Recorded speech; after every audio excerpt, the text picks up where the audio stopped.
igsoon, it's not all about prayer. Nga, kantigo na ko mag-ampo, kantigo ko mag-nobena, kantigo ko mag-rosaryo, enough, sapat na.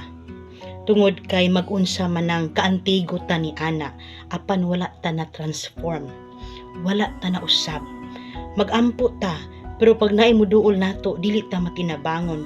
Nag-ampo ta, nakita sa katawhan nga nangalagad ta, active ta kanunay sa simbahan, apan mahukmanon kita. Makita sa tao nga maayo kita tan-awon, apan kita usab musaway ngadto sa uban. It's all about the prayer.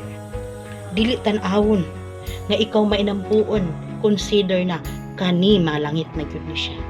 Kundili ang i-consider sa Ginoo katong mga taong mag-ampo apan sulod sa ilang kasing-kasing nag-usab-usab sa ilang kinabuhi. Na transform usab sila, na bag-o usab